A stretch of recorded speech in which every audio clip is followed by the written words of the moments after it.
Phase 5 of the Marvel Cinematic Universe has now kicked off with Ant-Man and the Wasp: Quantumania. And in terms of the phase which came before it, Phase 4, I think even the most hardcore Marvel fans can admit that it was a step down in quality overall. But to be honest, that was to be expected, because with Endgame that was such a massive conclusion to the Infinity Saga, and now with the Multiverse Saga it's not so easy to just jump aboard onto this next one, because you need a bit of time to sort of get that interest back again. And that has been a massive problem for Marvel, and I think if you look at the Infinity Saga where they introduced time travel and the can of worms which comes with that, and then to follow that so soon with the multiverse which has its own can of worms and all the different possibilities, it means that it's quite a mess. And I think with Ant-Man and the Wasp: Quantumania it feels like they're just sort of playing with the worms here. And with that in mind, I think that's one of the reasons why Spider-Man No Way Home did so well, because that is a can of worms film within itself, where Spider-Man makes a spell go wrong, the villains come in, but by the end of the film the lid is put back on, and I think with that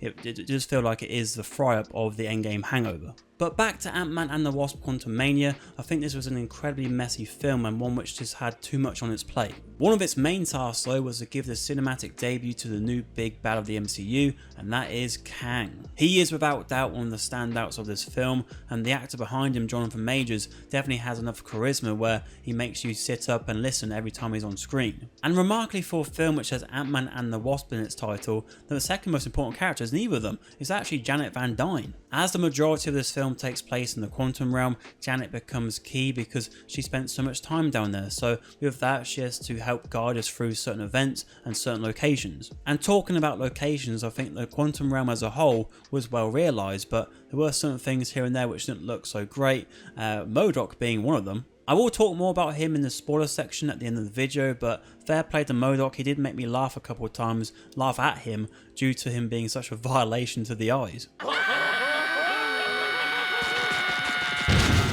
In regards to the character of Ant-Man, Paul Rudd still brings that charm to the role, but one of the emotional pillars of this film is his relationship with his daughter Cassie, and the film just goes in so many different directions where it doesn't give that enough time to develop naturally, and instead it takes many shortcuts. And that is the case for many different aspects of this film, and for example there are scenes like the probability storm scene which I thought was one of the better ones, but it didn't have that groundwork in place, so it had little to no impact. Hope, aka the Wasp, and Hank Pym were basically there for the ride, and Michael Douglas at this point doesn't really have a clue what's going on. It's basically a whole world that's been technically created.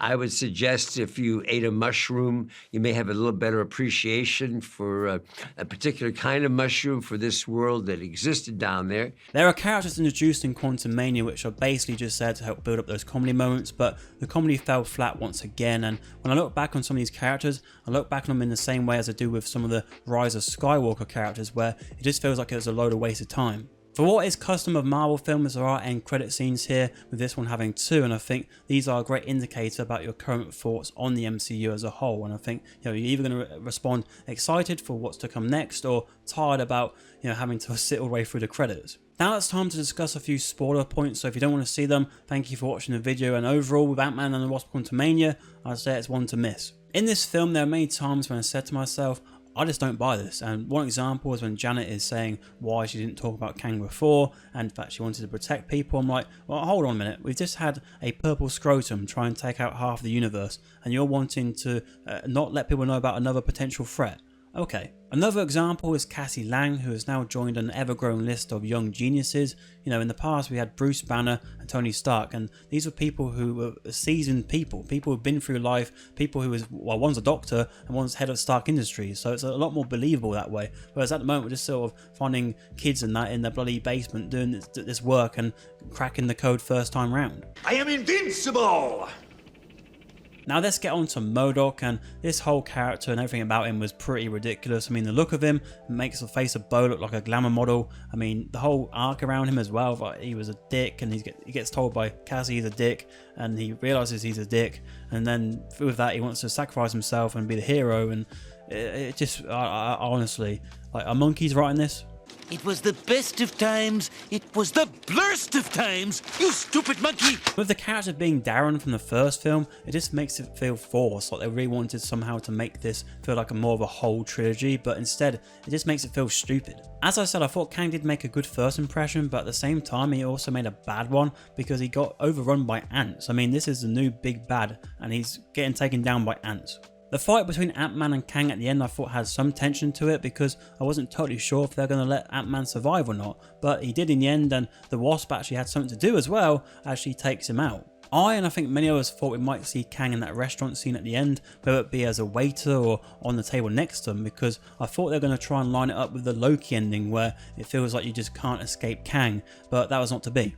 I nearly forgot to mention Bill Murray makes a cameo in this film, and to be honest, that whole scene, I think the most memorable thing was the broccoli guy. And to bring in a positive here, because we haven't had one in a while, I thought the scene between Kang and Janet was actually one of the stronger ones in the film, forgetting the whole touching the ship nonsense, but other than that I thought that was quite well done. But yeah, as I said at the start of this review, this film just had so much on its plate, I didn't know what to do with it. They had to bring together this world of the quantum realm, and while doing so also introduce the inhabitants of this world, like the blob guy, the cannon head dude. We also had Bill Murray's character, MODOK, and of course the big new MCU villain, Kang the Conqueror. And then while doing that, we also have our main group of characters and all their relationships between each other. And then with Cassie, she's also trying to be pushed as the new alternative to Ant-Man, like we've seen with She-Hulk, as well as Hawkeye, where we're getting these female versions. And so it's all that's happening at the same time, and then with, like I said, all these different relationships as well, and it's just so much happening where it really lacks focus, lacks discipline, and like I said, it was just a big mess. And for me, Phase 5 has started like a wet fart. Who there called my name? But yeah, that's just my ramble on Ant-Man and the Wasp: Quantumania. What are your thoughts about this film? Let me know in the comments below. And if you fancy another review on Screen Is Our video for Puss in Boots for Last Wish.